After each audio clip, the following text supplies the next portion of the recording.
오늘 말씀은 그리스도가 빠진 조언이란 제목으로 말씀 나누기를 원합니다.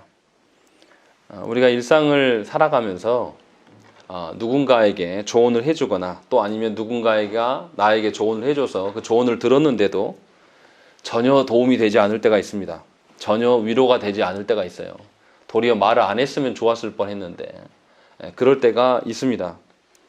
제가 암에 걸린 분에게 병원 신방 가서 이제 암 말기예요. 이제 얼마 남지 않은 분에게 그래도 하나님이 도우실 것입니다. 이렇게 하고 기도를 해드렸더니 도리어 화를 내신 적이 있어요. 희망을 다 극심한 고통 중에 있는 분이 그 극심한 고통을 마치 제가 아는 것처럼 이제 말한 것이죠. 그게 이제 실수한 것이죠. 또 우리 젊은 친구들이 어떻습니까? 젊은이들의 현실은 제가 살았던 때의 현실과 많이 달라요. 그런데 우리가 전부 아는 것처럼 거기 앞에서 조언을 이야기하고 나 때는 말이야 이렇게 이야기하면 젊은이들이 뭐라고 합니까? 그렇게 말하는 사람한테 아재나 꼰대라고 이야기를 합니다. 왜 그러냐면 조언이 전혀 도움이 되지 않는 거예요. 본문에 이제 등장하는 것이 오늘 4장부터 27장까지 내용이 이제 계속 무슨 내용이냐면요. 욥과 세 친구들의 대화의 내용이 계속 반복됩니다. 우리가 1장부터 다시 생각을 해보면 처음에 천국에서 회의를 하는데 하나님께서 사탄을 불렀어요. 그래가지고 욥이란 사람이 있는데 이 사람 의인이다 하니까 사탄이 뭐라 그러냐면 까닭 없이 하나님을 섬기는 이유가 뭐가 있냐. 하나님이 그에게 재물을 줬기 때문에 그가 섬기는 거 아니냐. 나에게 재물을 건드릴 수 있는 그런 권능을 주시면 욥이 하나님을 배신할 것입니다 라고 이야기했어요. 그래서 욥의 재물들을 다 걷어갑니다. 그 자녀들까지도 한날에 싹 데려가 버리죠. 그런데 욥이 배반하지 않습니다. 그러자 이제 또 다시 하나님께서 사탄을 불렀을 때 사탄이 뭐라고 하냐면 제사는 그럴 수 있습니다. 그런데 욥이 자기의 몸뚱이가 성하지 않으면 하나님을 섬길까요? 라고 이제 물어보죠. 그러자 하나님께서 다시 기회를 줍니다. 목숨은 건드리지 말되 네가 하고 싶은 대로 해봐라. 해놓고 사탄이 가서 또 합니다. 그러니까 이제 재산을 다 잃고 자녀들도 다 잃고 이제 자기 몸뚱이가 온 몸에 종기가 나서 가려워서 사기글을 갖고 와가지고 막 득득 긁고 있단 말이에요. 그런 상황에서도 욥이 하나님 원망하지 않아요. 그러니까 아내도 남아있는 아내도 뭐라고 합니까? 그렇게 고통스러워하면서 차라리 죽어라. 죽고 안식을 취하는 게 낫지 않겠냐. 그리고 욥을 저주하면서 떠나갑니다. 이런 욥이 상황에 처해 있었고 이 상황에서 세 친구들이 이제 온 거예요. 세 친구들이 욥을 위로하기 위해서 조언을 구하기 위해서 이제 왔죠. 와가지고 욥의 상태를 보니까 처참해. 너무 처참해서 아무 말도 못하고 7일 동안 밤낮 7일 동안 침묵으로 그냥 욥과 함께 있었습니다. 그러니까 세상적으로 보면은 정말 좋은 친구들이죠. 7일 동안 밤낮을 함께 하면서 그 친구의 고통당하는 모습을 보면서 같이 이제 괴로워하는. 그런데 그 침묵이 한번 빠져들자 이제 깨트리지 못하는 상황이 된 거죠. 그러니까 욥이 7일 후에 자기의 그 고통스러움을 이제 탄식을 토해내는 것이 우리가 지난주에 봤던 3장의 내용입니다. 그래서 욥이 뭐라고 하냐면 자기가 차라리 태어나지 않았으면 좋았을 뻔했다. 자기가 태어난 날이 너무 원망스럽다. 근데 욥이 계속 하는 이야기는 뭐냐면 하나님을 원망하지는 않아요. 하나님의 창조로 인하여서 자기가 고통이 있음을 탄식하는 거예요. 그러니까 어떤 거냐면 자녀가 극심한 고통 중에 있을 때 어떻게 합니까? 누구한테 화풀이 합니까? 엄마한테 화풀이 하는 거거든요. 자기하고 가장 끈끈한 관계가 있는 분에게 가서 자기의 고통과 괴로움으로 거기에다 토로할 수 있는 그런 끈끈한 관계에만 탄식할 수가 있습니다. 이처럼 욥이 그런 방식으로 하나님께 하나님을 원망한 것은 아니지만 탄식에 대한 이야기들을 늘어놔요. 이제 그러고 나니까 오늘 우리가 읽었던 4장 5장 말씀에서 엘리바스가 욥의 그 탄식 모습을 보면서 오해해서 조언한 내용이 4장 5장의 내용입니다. 그런데 문제는 뭐냐면 이 친구들이 4장부터 27장까지 친구들이 계속 조언을 하거든요. 3번씩 돌아가면서 하는데 나중에 하나님께서 그 친구들의 조언에 대해서 하나님께서 꾸짖으십니다. 우리 한번 찾아보실까요? 욥기서 42장 7절 말씀 보시면 여기 나와 있어요.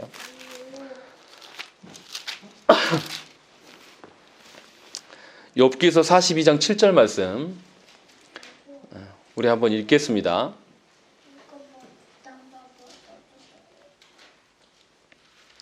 욥기서 42장 7절 말씀 우리 한 목소리로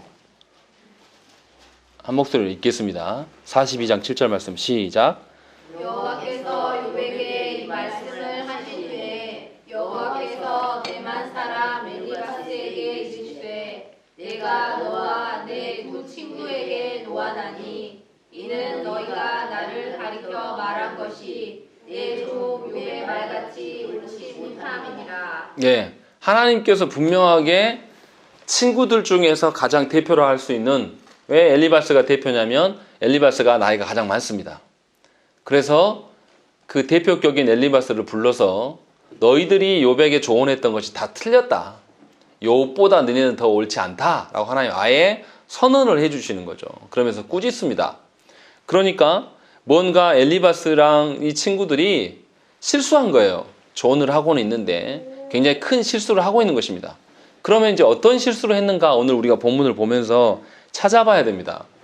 도대체 이들이 인간적인 눈으로 봤을 때는 7일 밤낮을 함께하고 정말 이들이 욥에게서 함부로 막대한 게 아니라 굉장히 내용을 읽어보면 굉장히 정중하게 요청을 하고 정중하게 권면을 합니다. 그런 것을 보면 실수를 찾기 굉장히 어려워요. 그래서 욥기가 어렵습니다. 그런데 분명히 하나님은 이것이 옳지 않다라고 이미 선언을 하셨다라는 거죠. 그러면 뭔가 잘못된 것이 있습니다. 우리는 그것을 보기를 원하는 거죠. 그럼 뭐가 잘못된 것인가? 이게 이제 오늘 말씀의 주요 내용입니다. 자, 먼저 보시면 네 가지를 권면을 합니다. 4장과 5장에서 이 엘리바스가 네 가지를 권면하는데요. 1절부터 11절에서는 한 가지 이야기입니다. 일관성을 유지해라 라고 이야기를 합니다. 그 일관성이 뭔지를 이제 살펴보셔야 되는데 1절부터 6절에서 엘리바스가 무슨 이야기를 하냐면 보라, 3절에 보시면 보라, 전에 네가 여러 사람을 훈계하였고 손이 늘어진 자를 강하게 하였고 넘어지는 자를 말로 붙들어 주었고 무릎이 약한 자를 강하게 하였거늘 하면서 네가 옛날에 조언자 아니었냐. 그래서 그 조언할 때에 그들이 위로를 받고 하지 않았냐. 그런데 네가 그렇게 도와줬던 그런 네가 이제 네가 약한 자의 입장이 되니까 네가 그 조언했던 대로 네가 견디지 못하고 고통스러워하고 자기 생일날을 저주하는 것이 합당하냐. 너는 일관성이 없다. 네가 좋을 때, 네가 부자이고 네가 힘이 있고 강건할 때는 약자들에게 그렇게 도움을 주고 조언하고 하더니 왜 네가 약자가 됐다고 해서 하나님에 대한 태도가 바뀔 수가 있냐 라고 하면서 권면하는 내용이 6절까지의 내용이에요. 그리고 7절부터는 무슨 이야기 하냐면 네가 일관성이 없는 이유가 뭐냐 라고 7절에 뭐라고 되어 있습니까? 생각하여 보라. 죄 없이 망한 자가 누구인가? 정직한 자의 끊어짐이 어디 있는가? 라고 되어 있어요. 이 말이 뭡니까? 죄 없이 현재 고통당한 사람이 있냐? 현재 고통당한 사람은 다 뭐 때문에 고통당한다? 죄 때문에 고통받는다 라고 이야기를 하는 거예요. 근데 이게 말이 맞습니까? 처음에 1장에서 하나님이 뭐라고 그랬죠? 사탄이 먼저 와서 욥이 의인입니까? 라고 물어본 게 아니라 하나님이 먼저 자랑하셨어요. 동방에 욥이라는 사람이 있는데 그 사람 진짜 의인이다. 사탄 네가 아무리 시험해도 넘어지지 않을 거다. 하나님이 인정한 의인이란 말이에요. 그리고 하나님께서 시험하기 위하여서 주신 고난이란 말이에요. 그러니까 일반적인 우리의 생각과는 달라요. 욥의 고난은 의인의 고난이에요. 그런데 엘리바스는 어떻게 생각하냐면 현재 고통받으면 뭐라 그러죠? 하나님께 저주받은 것이다. 이렇게 생각하는 거예요. 우리 그러지 않습니까? 예수 믿어도 어떻게 해요? 지금 나에게 안 좋은 일이 있어요. 그럼 우리가 어떻게 무슨 이야기 합니까? 아이고 내 팔자야. 내가 뭘 잘못해서 내가 이렇게 사냐. 내가 하나님께 무슨 죄를 저질렀기 때문에 내가 고통 중에 있느냐. 이렇게 물어요 우리가. 근데 이게 합당하다고요? 합당하지 않다고요? 합당하지 않다라는 거예요. 욥의 고난을 보면서 욥이 고난당하는 거는 지금 죄 가운데 있어서 하나님께 범죄해서 저 고난당하는 거야 이렇게 판단하는 거예요. 그러나 욥의 고난은 그게 아니었죠. 하나님의 사람임을 입증하려고 사탄에게 기회를 줘서 한번 넘어뜨려 봐라 해서 시작된 거란 말이에요. 그러면 욥이 거기서 승리하면 하나님의 영광이 드러나죠. 당연히. 그러니까 무슨 말이냐면 예수 믿는 사람이 예수 믿었다고 해서 복 받고 무조건 잘 되느냐? 그렇지 않아요. 왜 그렇지 않은지 뒤에서 설명하겠습니다. 지금 엘리바스가 이야기하는 것은 뭐냐면 우리가 생각하는 것처럼 인과응보식으로 생각하는 거예요. 현재 고난받는 것은 다 이유가 있다. 지가 잘못했기 때문에 그래. 이런 방식으로 보는 거예요. 근데 우리 삶을 돌아보세요. 우리 삶을 돌아보면 우리 독립 그 유공자 후손들이 어떻습니까? 자기 할아버지, 자기 증조 할아버지 때 독립 운동했던 분들이 삶이 어때요? 굉장히 힘들고 어렵고 괴로운 삶을 살아요. 우리나라 그렇지 않습니까? 의인들이었어요. 또 어떻습니까? 우리나라 독재 시대에 그 핍박받던 사람들, 또 광주도 어때요? 5.18 그때 얼마나 많이 죽었습니까? 근데 그 사람들이 다 복권되고 다 그들이 위로받고 우리 대한민국에서 사과를 받고 그렇습니까? 그렇지 않잖아요. 그때 죽였던 학살했던 사람들 아직도 살아있지 않습니까? 우리 현실을 보면 우리 생각하고 많이 달라요. 인과응보식이라면 어떻습니까? 악인들은 반드시 어떻게 돼야 돼요? 처벌받아야 돼요. 그런데 처벌받지 않는단 말이에요. 근데 우리는 놀랍게 예수 믿으면서 어떻게 생각합니까? 다 인과응보식으로 생각한단 말이에요. 지금 내가 고통 중에 있는 것은 내가 뭘 잘못했기 때문에 그렇다라고 생각하는 거예요. 그러나 하나님이 믿는 자들에게 고통을 주는 것은 그런 방식이 아니라는 거예요. 그러니까 예수님을 믿지 않아서 받는 고통 당하는 사람들은 인과응보식으로 설명할 수 있어요. 근데 그것도 다 설명되지는 않아요. 세상에도 그렇지 않습니까? 그런데 예수 믿는 사람들은 인과응보식으로 모든 것을 설명하면 안 된다는 겁니다. 사도행전에 보면 사도 바울이 로마로 전도하러 가기 위해서 가다가 풍랑을 만납니다. 그래서 풍랑에서 배가 다 파손돼 버려요. 그래가지고 죽을 뻔했다가 멜리데 섬에 겨우 살아나요. 올라갑니다. 그러니까 멜리데 섬의 원주민들이 풍랑 속에서 살아온 사람들이라 놀랍게 쳐다봐요. 근데 불을 쬐고 있다가 사도 바울이 어떻게 됩니까? 독사에 물려버립니다. 그러니까 멜리데 사람들이 무슨 이야기를 하냐면 저 사도 바울은 범죄자다. 신이 살아있어서 저 사람이 바다에서 풍랑을 뚫고 살아왔지만 분명히 범죄한 것 때문에 쟤 죽이려고 독사를 물은 거다. 이렇게 이야기를 합니다. 그런데 사도 바울이 죽습니까? 안 죽습니까? 멀쩡해요. 우리가 그런 식으로 하나님 일을 본다는 거죠. 멜리데 사람들처럼. 하나님은 그런 식으로 일하시는 분이 아닌데 우리는 인과응보식에 굉장히 익숙한 사람들이에요. 우리의 세상 논리도 다 인과응보입니다. 내가 선하면 잘 되고 내가 악하면 잘못되고 이게 우리 인과응보식의 생각이죠. 근데 우리가 예수 믿고 구원받는 건 어떻습니까? 내가 뭘 잘해서 구원받는 게 아니에요. 무슨 말씀이냐면 목사인 저는 더 거룩하게 살아서 하나님 앞에 좀 더 의인이고 평신도인 여러분들은 그게 아니어서 좀 덜 의인 이게 아니란 말이에요. 하나님 보실 때는 저나 여러분들이나 다 죄인이에요. 극악의 죄를 지은 사람이나 아주 작은 거짓말에서 죄를 지은 사람이나 하나님을 떠나 있기 때문에 모두 죄인이란 말이에요. 그런데 그 죄인임을 누가 해결하셨습니까? 예수 그리스도께서 해결하셨기 때문에 예수님 때문에 우리가 구원받은 거예요. 그러니까 인과응보가 됩니까? 안 됩니까? 인과응보가 통하지 않는 사람들이 신앙인들이에요. 인과응보의 문제로 우리 문제를 삼으면 우리 죄값을 우리가 치러야 되잖아요. 그럼 우리가 구원받을 수 있겠습니까? 그럴 수 없는 거죠. 그러니까 내가 잘나고 내가 어떠해서 구원받은 게 절대 아니란 말이에요. 하나님 앞에 왔을 때는 그런 방식이 아니라는 것이죠. 그런데 지금 엘리바스는 무슨 이야기를 하고 있냐면 계속 인과응보식으로 이야기를 하고 있는 거예요. 그래서 7절에서도 죄 없이 망한 자가 있냐. 그리고 8절 9절에서도 무슨 이야기 합니까? 자기 경험을 내가 보건대 악을 밭갈고 독을 뿌리는 자는 그대로 거두나니 다 하나님의 입기운에 멸망하고 그의 콧김에 사라지느니라. 자기 경험에 비춰보니까 실제로 그러더라. 그러니까 이 엘리바스가 지금 욥에게 하나님의 말씀으로 고면하는 게 아니라 뭘로 고면하는 거죠? 자기 경험과 자기 체험으로 지금 고면하고 있는 거예요. 이게 바른 고면이냐 이 말이에요. 그렇지 않다라는 거죠. 그리고 10절 11절에서도 사자의 우는 소리와 젊은 사자의 소리가 그치고 어린 사자의 이가 부러지며 사자는 사냥한 것이 없어 죽어가고 암사자의 새끼는 흩어지느니라. 무슨 말하는 거냐면 사자를 악인으로 놓고 읽으시면 이해가 편합니다. 악인들이 젊고 힘이 있을 때는 우는 소리를 내고 떵떵거리지만 시간이 지날수록 이가 부러지고 사냥 없이 굶어 죽어가고 연약해져 갈 것이다. 이것이 지금 엘리바스의 주장이에요. 인과응보식의 어떤 생각들.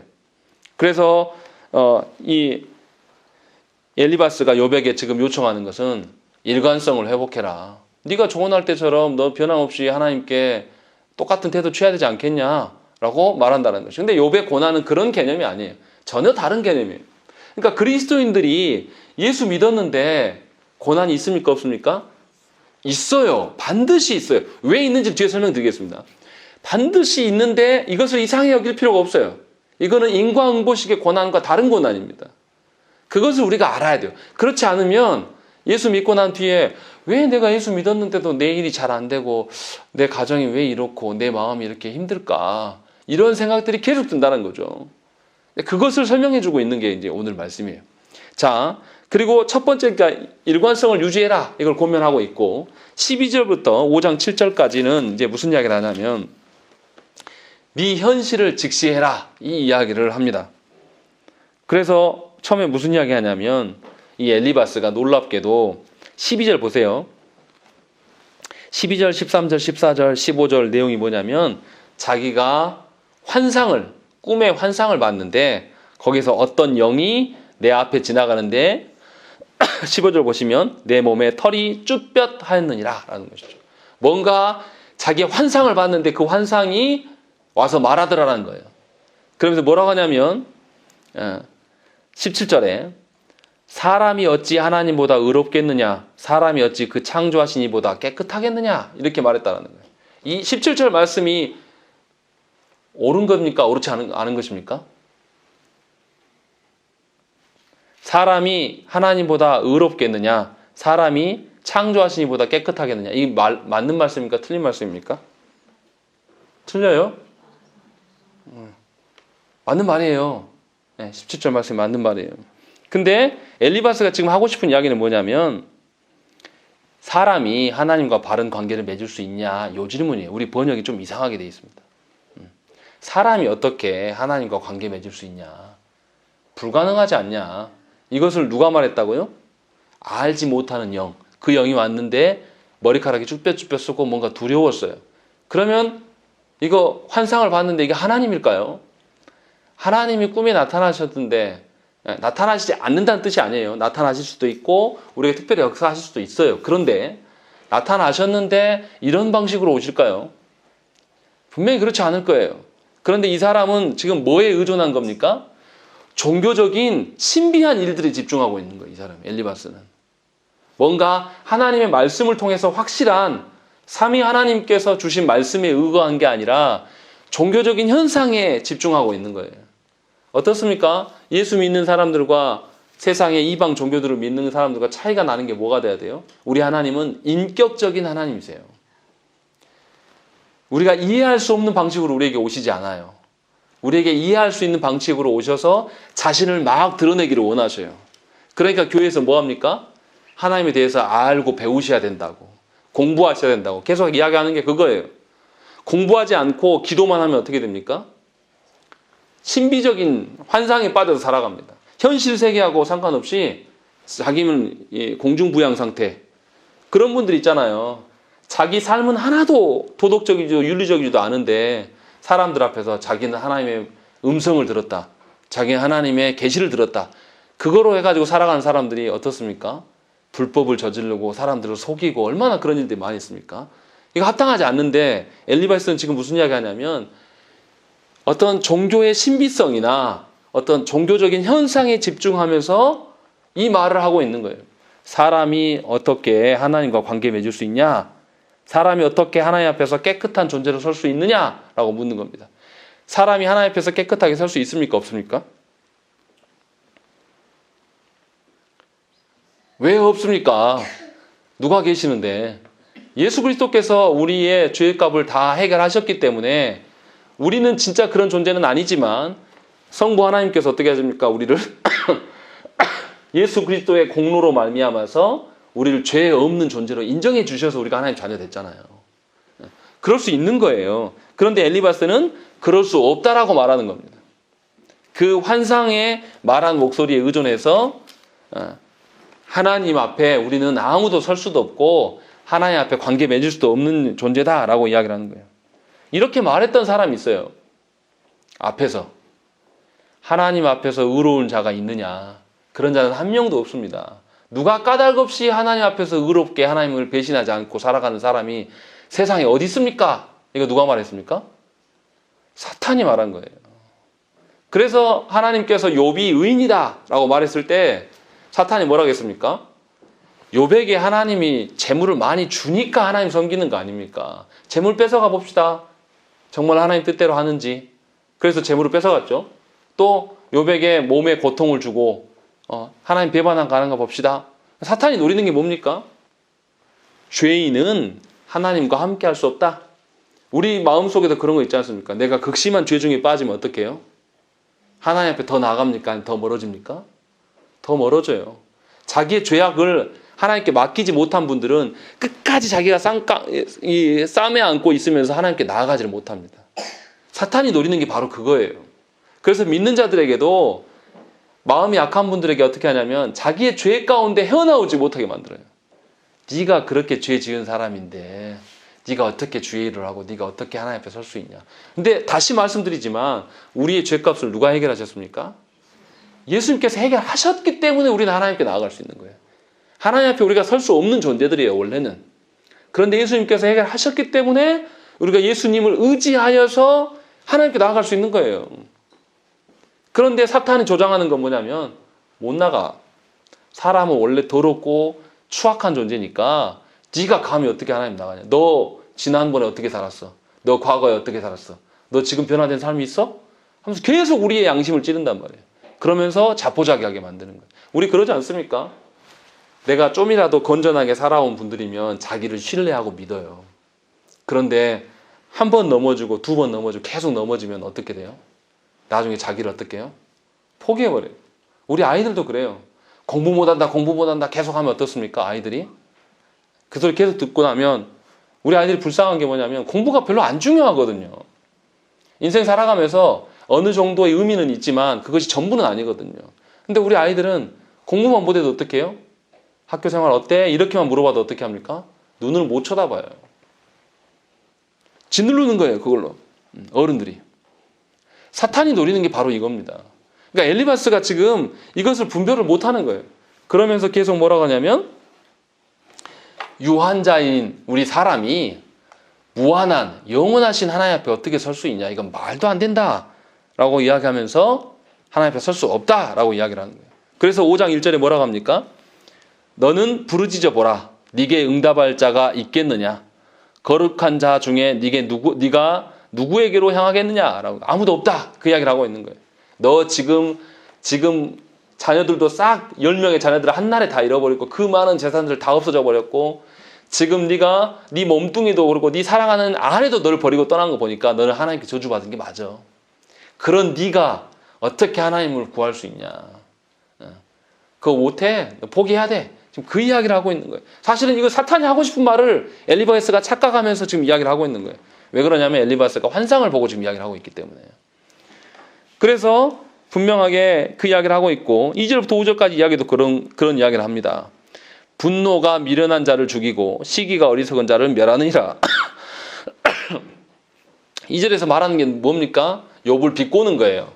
욥이 하나님 앞에서 탄식하는 것을 보면서 뭐냐면 네 분노가 하나님을 욕되게 하고 있구나 이 말을 하고 있는 거예요. 그런데 아이들이 어떻습니까? 엄마 품에 가서 너무 고통스러우니까 엄마한테 엉엉 울면서 기대면서 어떻게 돼요? 그 아이가 그 고통을 건너뛰고 엄마로부터 따뜻한 온기를 받아서 그 질병을 이겨내는 것이 아이들의 과정이지 않습니까? 근데 그것을 이해를 못하는 거예요. 이 엘리바스가. 그래서 자기 경험에 비추어서 뭐라고 하냐면 내가 미련한 자가 뿌리 내리는 것을 보고 그의 집을 당장에 저주하였노라. 그의 자식들은 구원에서 멀고 성문에서 억눌리나 구하는 자가 없으며 그가 추수한 것은 줄인 자가 먹되 덫에 걸린 것을 또 빼앗으며 올무가 그의 제사를 향하여 입을 벌리느니라. 내가 경험하고 보니까 너처럼 하나님 앞에 분노를 터뜨리고 인내하지 못한 사람들은 하나님 반드시 죽이시더라. 지금 욥을 위로하는 게 아니에요, 사실은. 욥의 현실을 보면서 너는 죄 때문에 그런 거야. 그러니까 욥의 상황을 다 이해하고 말하는 겁니까? 아니, 이해하지 못하고 자기 생각을 막 강요하고 있는 겁니까? 자기 생각을 막 이야기하고 있는 거예요. 기독교인들이, 목사인 저도 그렇게 혼동해서 실수할 때가 너무나 많습니다. 우리가 어떻습니까? 우리는 믿는 자고 하나님의 택한 백성이고 세상은 어떻게 해요? 불신자고 하나님 택하지 않은 백성이다 하면서 우리가 어떻게 합니까? 우리가 더 우월한 존재처럼 우리가 취할 때가 얼마나 많습니까? 그리고 심지어 교회를 방해하는 사람들을 보면서 우리가 뭐라고 합니까? 사탄이라고 막 해버려요. 정말 우리가 그렇게 말할 자격이 있습니까? 저와 여러분들 중에서 정말 우리 자신 자체가 의로워서 하나님께 구원받은 사람이 누가 있어요? 아무도 없는 거죠. 예수 그리스도께서 빠지시면 우리는 다 심판받아야 될 사람들이에요. 그런데 예수 그리스도께서 우리 위해서 죽으셨기 때문에 그나마 우리가 의인의 어떠함을 맛보고 살아갈 수가 있는 거예요. 그러니까 저와 여러분들이 내 가치를 드러낼 수가 없는 거예요. 그리고 하나님 앞에, 우리가 죄인이긴 하나, 우리가 하나님 앞에 어떻게 기도할 수 있습니까? 기도할 때 제일 마지막에 누구의 이름으로 기도합니까? 예수님의 이름으로 기도하는 거예요. 죄인인 나의 공로를 보지 마시고 누구의 공로를? 예수님으로. 마치 이런 거 똑같죠. 제가 항상 비유를 들지만 한 반에 학생들이 있는데, 제가 학교 선생님인데 이 반 40명 중에서 한 명, 너희 중에 한 명만 월요일 날 숙제 해오면 내가 너희들 아이스크림 다 사줄게, 이렇게 약속을 했다 해봐요. 그러면 그 다음날 월요일 날 학교로 갔는데 딱 한 명이 숙제를 해왔단 말이죠. 그러면 아이스크림 사줘야 됩니까? 안 사줘야 됩니까? 사줘야 되죠. 그런 원리예요. 자기는 숙제 안 했어도 반장이 해온 것을 근거로 들면 선생님 아이스크림 사줘야 되지 않습니까? 이렇게 뻔뻔하게 하나님께 나아갈 수가 있는 게 뭐냐면, 그리스도께서 그렇게 사람으로 오신 이유가 뭐냐면 우리가 받아야 될 모든 그 범죄에 대한 처벌을 그리스도께서 다 받으심으로 말미암아서 우리가 하나님 앞에 떳떳하게 설 수 있는 구조로 만드신 거란 말이죠. 그러니까 우리가 하나님 앞에 설 수가 있는 것이고 하나님께 기도할 수가 있게 된 거예요. 그런데 지금 엘리바스는 거꾸로 이야기를 하고 있는 겁니다. 계속해서. 그리고 8절부터 16절까지는 무슨 이야기 하냐면 엘리바스가 욥에게 겸손하라고 이야기를 합니다. 그래서 8절에 뭐라고 합니까? 나라면 하나님을 찾겠고 내 일을 하나님께 의탁하리라 라고 이야기합니다. 이 말이 옳은 말입니까? 틀린 말입니까? 옳은 말이죠. 하나님을 찾고 하나님께 의탁하는 것이 옳아요. 근데 문제는 뭐냐면 자신은 의인이고 욥은 어떤 자라는 거죠? 죄인으로 간주하고 있는 거예요. 이게 문제라는 거예요. 엘리바스가. 이 말 자체는 틀린 말이 아니에요. 그래서 9절에도 보세요. 하나님은 헤아릴 수 없이 큰 일을 행하시며 기이한 일을 셀 수 없이 행하시나니, 이 말도 틀린 말이 아니에요. 맞습니다. 비를 땅에 내리시고 물을 밭에 보내시며 낮은 자를 높이 드시고 애곡한 자를 일으키사 구원에 이르게 하시느니라. 다 맞아요. 12절 하나님은 교활한 자의 계교를 꺾으사 그들의 손이 성공하지 못하게 하시며 지혜로운 자가 자기의 계략에 빠지게 하시며 간교한 자의 계략을 무너뜨리신다. 이게 다 맞는 말이란 말이죠. 그런데 왜 문제냐? 자신은 의인이고 욥은 죄인인 것처럼, 마치 자기하고 다른 존재인 것처럼 이야기를 하고 있다는 것입니다. 그러니까 욥에게 무슨 이야기가 하냐면, 욥아, 네 자신을 믿고 신뢰하지 말고 하나님을 믿고 신뢰해라. 네가 얼마나 교만하면 하나님 앞에 탄식할 수 있냐. 이건 있을 수 없는 이야기다. 그렇게 지금 권면하고 있는 것입니다. 그래서 하나님 앞에 다시 겸손의 태도를 취하라고 이야기를 하고 있는 거예요. 그 엘리바스가 욥에 대해서 아예 이해를 못하고 있고, 엘리바스가 욥이 당하는 고난의 의미 자체를 모르기 때문에 이렇게 이야기를 하고 있는 것이고, 또 17절부터 27절까지는 무슨 이야기합니까? 복종하라고 이야기를 합니다. 17절에 볼지어다 하나님께 징계받는 자에게는 복이 있나니 그런즉 너는 전능자의 징계를 없인 여기지 말지니라. 하나님께 징계받는 것이 왜 복이 있습니까? 하나님의 우리의 심판이 있지 않습니까? 우리의 지금 당하는 심판. 아까 예배 전에도 제가 우리 아들 규현이를 혼냈어요. 아이가 짜증을 부리고 안 해야 될 짓을 하니까 제가 혼냈단 말이에요. 근데 그 징계함이 아이한테 유익이 됩니까? 안 됩니까? 되죠. 그 아이를 지금 징계하지 않고 계속 내버려두면 어떻게 됩니까? 이 아이는 나중에 도둑놈이 될 수도 있어요. 그래서 정말로 이제 사회 법정에서 철커덩 될 수도 있단 말이죠. 그런데 그렇게 되기 전에 이 아이가 하나님의 뜻대로 살 수 있도록 하나님이 계속 고난을 주면서 징계하는 것, 이거는 합당한 거죠. 그러니까 지금 이 엘리바스가 하나님께 징계받는 것이 복이 있다라고 말하는 것은 맞는 말이에요. 근데 문제는 뭡니까? 욥의 고난을 잘못 오해하고 있는 겁니다. 욥의 고난을 욥의 죄 때문에 받는 것이라고 착각하는 것이죠. 그러면서 하나님께서 내리신 징계가 사랑이며 또 그 징계에 복종하는 것이 사람이 행해야 될 바다라고 이야기하면서 18절부터 21절까지 복종하는 자를 하나님께서 어떻게 고치시고 회복시키시고 또 기근과 전쟁에서 어떻게 환난에서 어떻게 보호하시는가 그 이야기를 쭉 하고 있습니다. 그리고 22절부터 26절 가운데서 또 무슨 이야기합니까? 22절 보시면 너는 멸망과 기근을 비웃으며 들짐승을 두려워하지 말라. 왜냐하면 하나님께서 돌보시기 때문에 들에 있는 돌이 너와 언약을 맺겠고. 이게 무슨 말입니까? 농사를 지어본 분들은 알아요. 논이나 밭에 돌이 있으면 어떻습니까? 농사 못 짓죠. 다 골라내야 돼요. 근데 돌이 언약을 맺었단 말은 더 이상 돌이 거기에 침범하지 않는다라는 거죠. 그러니까 하나님 돌보시니까 농사가 잘 된다는 뜻이고, 들짐승이 너와 화목하게 살 것이니라. 들짐승이 어떻습니까? 우리가 농사 지어놓으면 밭이랑 이런 데 노루나 고라니가 와서 어떻게 다 뜯어먹어 버리잖아요. 그런데 들짐승이 화목하게 지내요. 안 내려오는 거죠. 침범하지 않는 거. 그리고 24절에도 네가 네 장막의 평안함을 알고 네 우리를 살펴도 이런 것이 없을 것이며 우리를 살펴도 이런 것이 없다. 이 말은 짐승을 손해보지 않는다. 네가 키우는 가축들의 손해가 없을 것이다. 그리고 네 자손이 많아지고 네 후손이 땅의 풀과 같이 될 것이다 라고 이야기하는 거죠. 그런데 잘 생각을 해보세요.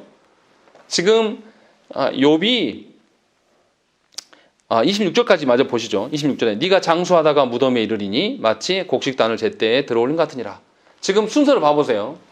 네 재물이 문제가 없을 것이고 네 자녀가 문제가 없을 것이고 네가 건강해서 무병장수할 것이다 라는 이야기를 하고 있는 거예요. 이 욥의 상황과 어떤 이야기입니까? 욥의 상황과 정반대의 이야기를 하고 있는 거예요. 그러니까 듣는 욥이 위로가 될까요? 될 수가 없는 겁니다. 욥은 어떻습니까? 한날에 모든 재물이 다 없어져 버렸어요. 또 한날에 어떻게 자녀들이 태풍이 날아가고 다 죽어버렸단 말이에요. 태풍이 집을 해가지고 집이 내려앉아가지고 다 죽었단 말이죠. 그리고 또 어떻게 해요? 그 몸마저 어떻게 합니까? 질병 가운데 있단 말이에요. 아내도 떠나버리고. 그러니까 지금 욥의 상황과 완전히 반대 상황을 이야기하는 거예요. 왜 반대 상황을 이야기합니까? 엘리바스가? 욥이 당하는 고통을 뭘로 보는 거죠? 범죄에 합당한 처벌로 보는 거예요. 그러니까 욥에 대해서 엘리바스가 이해하는 바가 전혀 없는 겁니다. 그러니까 우리가 분명히 알아야 될 게 있습니다. 분명히 엘리바스가 지금 말하고 있는 것은 잘못됐어요. 아까 읽은 것처럼 42장 7절 말씀에 하나님께서 네가 조언한 건 잘못됐다라고 하나님 나중에 다 꾸짖으신단 말이죠.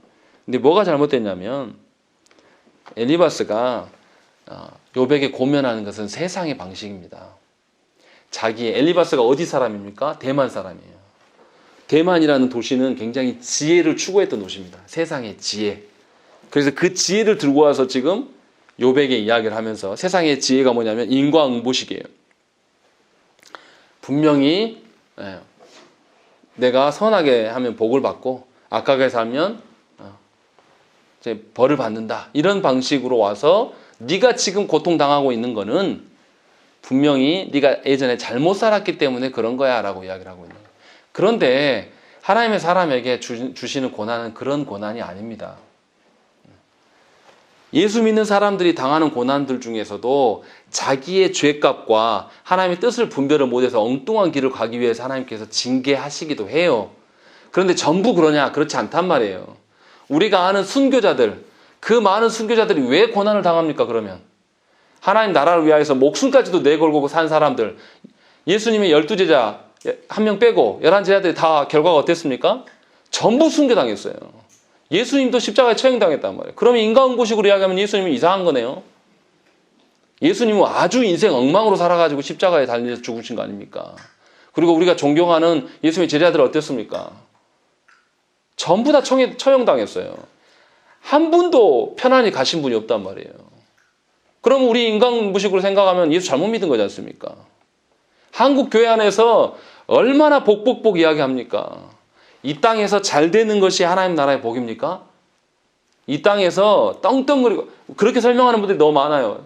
천국 가니까 황금 집에서 살고 엄청 넓은 평수에서 내가 하고 싶은 거 다 하고 그것이 천국입니까? 그런 거면 천국일 수가 없죠. 왜요? 세상의 가치하고 똑같은 거 아닙니까? 그러면 이 땅에서 잘난 놈이 천국에서 잘날 거 아니에요. 이 땅에서 돈 잘 벌고 남 둘려먹게 사기쳐가지고 잘 되는 놈들이 천국에서 잘할 거 아닙니까? 그것이 뭐가 천국입니까? 천국일 수가 없죠. 그런 데는. 천국은 그런 곳이 아니에요. 우리가 살고 있는 가치 질서와 완전 다른 곳입니다. 그러니까 이 땅에서 초라하게 살아도, 이 땅에서 연약하고 고통 중에 살아도 하나님께서 우리에게 주고자 하시는 진정한 복은 이 땅의 복일까요? 저 하나님 나라의 복일까요? 하나님 나라의 가치와 질서들을 우리에게 알려주기를 원하시는 거예요. 그러니까 그리스도인들이, 그 많은 순교자들이 목숨을 걸고 죽음을 향하면서도 뭘 바라본 거죠? 하나님 나라를 바라보면서 죽음에 이르는 거예요. 그렇게 처절하게 죽음을 맞이하면서도 복음을 놓지 못하고 하나님 나라를 증거하다 죽는단 말이에요. 뭘 봤기 때문에? 하나님 나라의 질서와 하나님 나라의 가치를 그가 경험했기 때문에 그것을 보고 고난당했단 말이에요. 근데 엘리바스는 지금 그것을 모르는 거예요. 철저하게 자기 경험과 아니면 종교적인 환상이나 어떤 신비적인 현상들을 벌어보면서 욥에게 권면하고 있는 거예요. 그러니까 믿음의 눈이 하나도 없는 거예요. 하나님 말을 하고 있지만 하나님과 상관없는. 교회 안에, 한국 교회 안에 그런 분들이 너무나 많아요. 예수 믿으면 내 문제가 잘 되고 내 어떤 것이 무조건 잘 된다고 생각하는 거예요. 그런데 생각을 해보세요. 하나님 보시기에 우리가 이 땅에서 잘 먹고 잘 살다가, 예수는 누가 믿습니까? 일이 잘 되고 막 내 뜻대로 되는 사람들이 예수 믿습니까? 어쩔 때 예수 믿습니까? 우리 중에 좋아서 예수 믿는 사람 거의 없어요. 저도 신학교 왜 간 줄 아십니까? 일이 안 되니까 이거 하나님 뜻인가? 그렇게 알아보다 간 거예요. 정말 좋았을 때 하나님께 가야 되는 게 원래 맞아요. 그게 정말 좋은 이상적인 모습입니다. 그러나 대다수의 우리들은 인생의 고난과 괴로움을 겪고 나니까 우리가 뭘 생각을 합니까? 아, 그냥 평범하게 사는 것도 은혜구나 라는 걸 깨닫기 시작할 때 하나님 우리를 부르시는 거예요. 그리고 세상에서 절대 볼 수 없었던 하나님 나라의 가치들, 이상하게 내 일은 하나도 풀리지도 않고 이상하게 내 삶은 변화된 것이 없는데 내 마음이 평안해. 이게 뭡니까? 하나님이 우리에게 이 세상에 주는 평안이 아닌 하나님 나라의 평안을 주기 시작하신 거예요. 그러니까 내가 돈이 없어도 예전 같으면은 이 현금이 있어야지, 내 지갑이 두툼해야지 내 마음이 평안했는데 이게 없는데 내 마음이 평안해요. 이게 놀라운 하나님 나라의 삶의 방식이에요. 그러니까 예수를 제대로 믿으면 어떻습니까? 내 삶에 어려움이 있어도 난 늘 평안할 수가 있는 거예요. 이 땅의 가치로 사는 것이 아니니까. 근데 또 어려움이 있죠.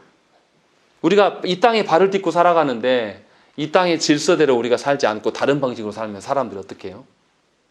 예를 들어서 이제 예수 믿기 시작해가지고 내가 삶이 달라져야 되겠다 하면서 주일날 어디 한 해도 안 가고 딱 교회만 막 가요. 그러면 주변에서 뭐라 합니까? 막 도와주고 신앙생활 잘하라고 막 이렇게 합니까? 아니, 주변에서 너 좀 미쳤냐? 너 왜 그러냐? 걱정하면서 방해하지 않습니까? 일반적으로. 이게 고난이에요. 하나님 나라의 방식대로 살려고 하는 사람은 이 땅의 질서와 다르기 때문에 나를 내버려 두지 않고 나를 괴롭히는 일들을 계속 경험하게 돼요. 그래서 그리스도인들이 당한 고난은 하나님의 말씀을 지키려다가 생기는 고난들이어야 돼요. 욥이 당하는 고난이 지금 그거지 않습니까? 그런데 이것을 이해하지 못한 사람들은 어떻게 합니까? 와서 위로를 합시고 하는 이야기가 뭐예요? 제가 개척교회 하니까 경제적으로 힘들고 어려우니까 와서 주변에서 다 걱정해요. 저는 하나님의 은혜 주셔가지고 사실은 돈이 없어도 별로 걱정이 안 되는데 주변에서 다 무슨 이야기 하냐면 얼마나 어떻게 먹고 사요? 얼마나 힘들어요? 근데 저 안 힘들거든요. 재밌거든요. 물론 완벽하게 다 재밌다는 뜻은 아니에요. 고통스러운 일도 있고 힘든 일도 있어요. 그런데 충분히 하나님이 이겨내실 만한 힘들을 주시거든요. 그러면 없어도 하나님 어떻게 하시냐면 제가 소유하지 않은 것도 하나님이 당신의 백성들을 지키실 때는 이걸 이용해서도 저를 붙드시더라고요. 우리 경험 있지 않습니까? 교회 비셀 때 다른 교회 집사님이 오셔가지고 고쳐주더라니까요. 그렇게 하나님 하셔요. 아니 잘 모르는 분이 와서 제가 무슨 말씀을 드리려고 하는 거냐면 하나님께서 우리를 돌보시는 방식은 세상의 방식과 전혀 다릅니다. 그러니까 세상의 방식대로 위로를 찾는 것은 약간 어리석은 거예요. 욥이 지금 그런 고난을 당하고 있고 친구들은 인간적으로 정말 좋고 멋진 친구들이에요. 정말 이런 친구들이 있었으면 좋겠어요, 저도. 그런데 이 친구들의 아쉬운 점은 뭐냐면 그리스도를 빠진 그리스도가 누군지를 모르는 상태에서 지금 이 욥에게 위로하고 있다는 것입니다. 그렇기 때문에 세상적인 지혜와 세상적인 가치를 말할 수밖에 없는 것이에요.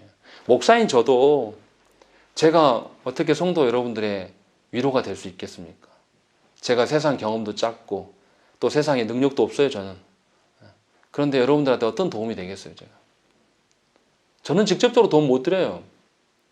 다만 뭘 이야기할 수 있습니까? 우리 하나님 돌아가시지 않았습니다. 우리 하나님 살아계셔서요. 하나님께 도움 구하십시오. 그러면 당신 살 수 있어요. 제가 이 말씀은 드릴 수 있어요. 그래서 우리 성도들이 다 우리 교회에 속한 모든 성도들이 이 가치를 맛보고 살기를 원하는 거예요. 세상의 위로를 저는 절대 줄 수 없습니다.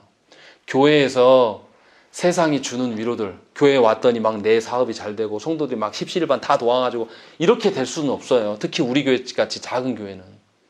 이것을 꿈꾸기보다는 하나님이 직접 일하시면요. 어떻게 됩니까? 세상에 상상할 수 없는 방식으로 살아가요. 여기 저희 부모님도 앉아 계시지만 저희 시골 교회에 처음에 갔을 때 자립도 안 되는 교회였어요. 하나님이 그 교회 어떻게 세우신 줄 아십니까?